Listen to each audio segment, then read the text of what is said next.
Good morning, everybody. This week's Parashat Vayeira, fascinating story. One of the stories that the Torah talks about is the story of HaKadosh Baruch Hu, God, wiping out and destroying Sodom and Gomorrah. We all know the terrible city Sodom was. Sodom and Gomorrah, how people didn't have any kindness with each other. There's many midrashim, which I'm not going to go into now. And you know, the Torah, God created the world for chesed. Like it says, Olam chesed yibaneh. God made this world that people should be good to each other and do chesed and kindness with other people. That's what the world is about. And Sodom was exactly the opposite of kindness, the opposite of chesed. If you did kindness to somebody else, they would kill you.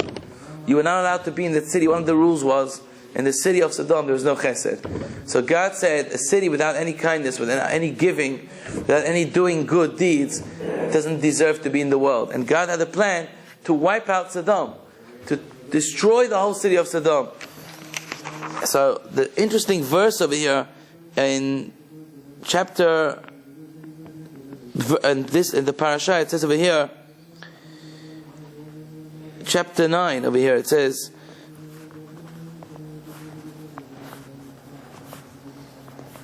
"V'Hashem amar mechaseh ani me'Avraham asher ani oseh." God says, should I hide from Abraham what I'm going to do? I have this plan that I'm going to destroy Sodom. You know, why should I hide it from Abraham? Abraham is my true servant. I want to tell him that I'm going to destroy Sodom. And the next pasuk it says, the next verse says, and Abraham is going to be into a great and mighty nation. And then the next pasuk, the following verse, goes back to the story of Sodom. So the Saba Mikelem, the great Saba Mikelem, he asked the question, he said, why is the verse in the middle saying that Abraham is going to grow into a great nation have anything to do with the destroying of Sodom? I mean, it starts off, God is saying, should I hide the fact that I'm going to destroy Sodom? I shouldn't hide it. I need to tell my true servant Abraham. Then it says Abraham's going to grow into a great nation, and then it says, I'm going to go again and kill Sodom, and it goes back to the story of Sodom.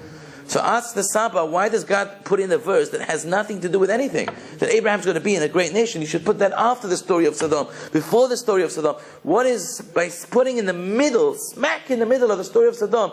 Oh, and by the way, Abraham is going to grow into be a great nation. Thank you, God. What's that got to do with Sodom?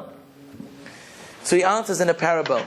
He says there was an older man and a younger man who went out as merchants, and they went out to go and do business together. And they come to a certain city and they look at the beautiful stores, and the old man is looking at the window and looking at these beautiful suits. And he's dying to buy a suit for one of his children. And he doesn't buy any suits. So the younger man says to him, why are you not buying any suits? Because he says, I don't know my youngest size. The sizes of my children, I have no idea what size they are. And I don't want to buy the wrong suit. It's not going to fit them. So the younger man, he goes to the store and he buys 3 different suits. And the old man says to him, who are these suits for? He goes, for my children. He says, but how do you know their size? Did you measure it before you came? He says, no. He says, very simple. If one of the suits don't fit them, for sure the other suit's going to fit them. And if the other suit doesn't fit the other child, then they're going to have children. It's for sure going to fit them. So I have nothing to lose. I'm going to buy suits for my children or their children. It's okay. Says the Saba Mikel, and that's the meaning over here.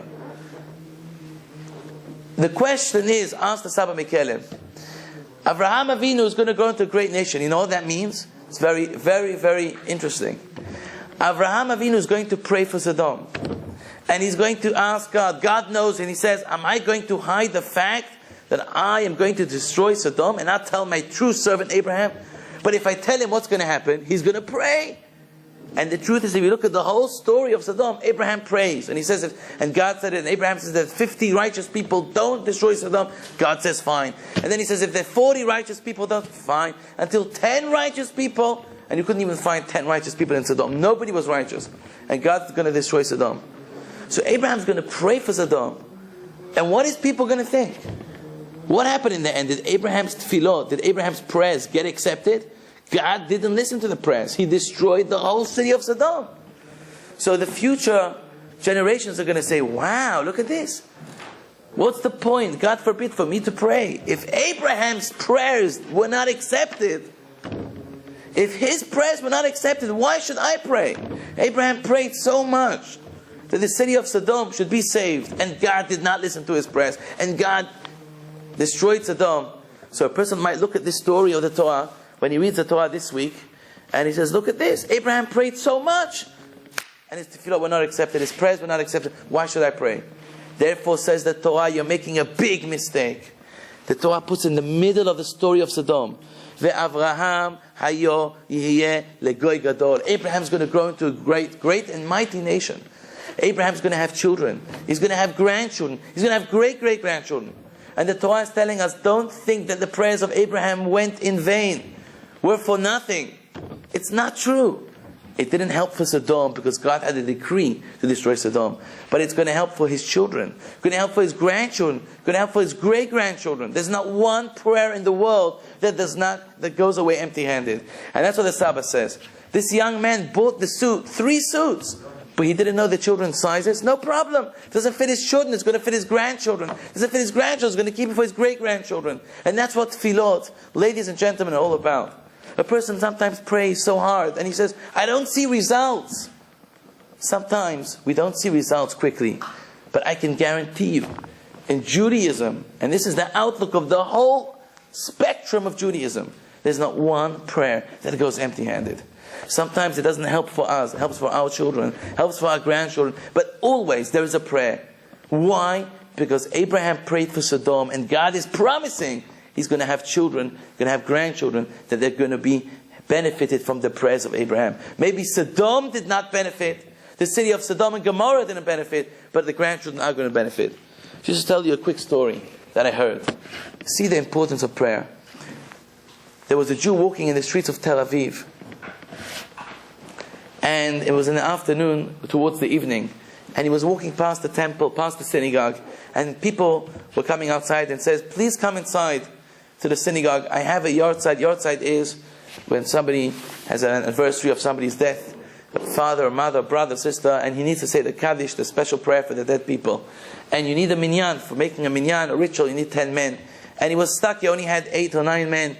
So he sees the secular Jew who wasn't an observant Jew walking on the streets in Tel Aviv, and he says, please can you come in, do me a favor, I need you to be part of the minyan, part of the decorum, part of the prayers, it'll just take 10 minutes.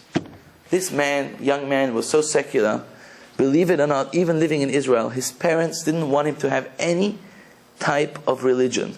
So his parents never took him to a synagogue in his life. So he says to this guy standing outside, you know what, I'm sorry, he declines in a nice way, I've never been to a synagogue before. I don't know what the prayer of Mincha is all about, the afternoon services. Do me a favor, I'm not religious, leave me alone. And the man begs him, he says, please, it's my father's anniversary, just come in for 10 minutes, we'll make it quick. He couldn't say no. After the man was begging him, he walks into the temple, he walks into the services, and there he stayed for the prayers of Mincha, the afternoon services, and it took 10 minutes. Well, it's a Mincha, everybody knows the afternoon services are very quick, and he went home. The story goes that after this tefillah, after this prayer, something hit this young man. And he started to go back to his roots. And he went back and he became fully observant. He became a fully observant person. So the friends of his father went up to him and says, how did your son become observant over a small 10-minute prayer? It doesn't make sense. We go to synagogues all the time and we don't become observant.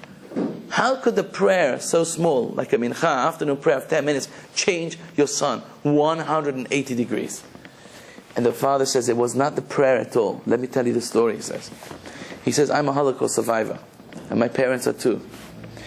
When I saw the stories of what my parents were telling me in the Holocaust, I became so disgusted at the religion that I said, when I come to Israel, I am not going to, when I have children, I'm not going to make them observant, I'm not going to take them to synagogue, I'm not going to have anything to do with religion, I'm going to hide religion from my son. And believe it or not, my father was a religious Jew. And the synagogue that my son happened to walk and go inside was the same synagogue that my father prayed for the last 15 years of his life here in Tel Aviv, and then he died. And my father's tears was that he should see my son, his grandson, going in the path of Judaism, in the path of the Torah, in the path of the mitzvot.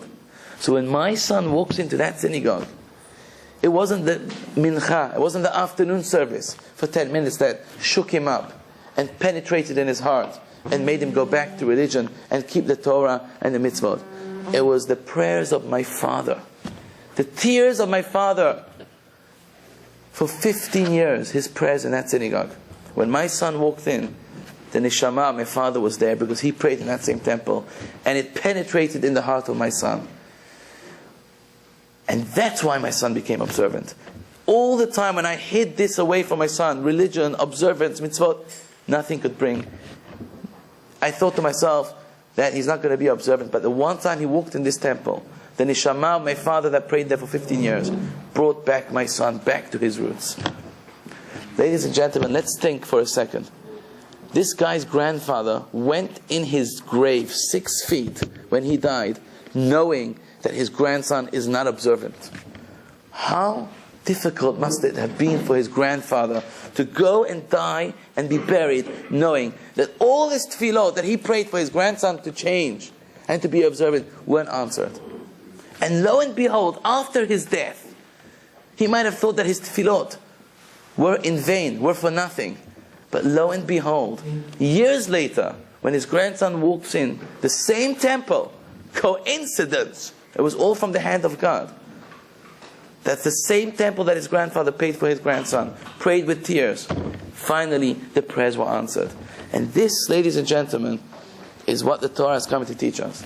In the middle of the story of Sodom, for no reason, God throws in a verse, and Abraham's going to be a great nation. What is this got to do with the story of God destroying the city of Sodom? Says the Saba Mikelem, you know why? God is giving us a message. That there is not one prayer in the world that goes empty-handed. We might think that now we're not answered, in a few months we're not answered, but there's not one prayer that goes empty-handed. And sometimes if it's not for us, it's for our children, and it's our grandchildren. And you know why this guy's prayer was answered? Why was it answered? Because Abraham's going to grow into a great nation. And Be'ezrat Hashem, if we pray with all our hearts, with all our mights, with tears, we need to know how important value prayer is for us, especially in today's time, when everything is so covered from us. We have the media, we have the press, we have the new technology, and we're so far away from spirituality. We're so far away from the word prayer. How many people actually go in America to a synagogue? How many people actually visit a synagogue? Sometimes people only go once a year, twice a year. But it doesn't make a difference. Wherever you are, whether you're at home, whether you're in school, before you do anything, remember, God is listening to you. Say a prayer. Say it in your own words. Say it even in English. If you don't go to synagogue, say it in your own words. God listens to every language. And remember from the story of Sodom, that don't think Abraham's prayers went in vain. They were continued. They're there. It didn't work for Sodom, but it worked for us. We're the ancestors of Abraham. We're his children. We're his great-great-grandchildren. And so you too need to know and be encouraged that when you pray, not one prayer is going to go into vain. Sometimes we don't get answers straight away, but God will answer us sooner or later. Have a great week. Shavua Tov.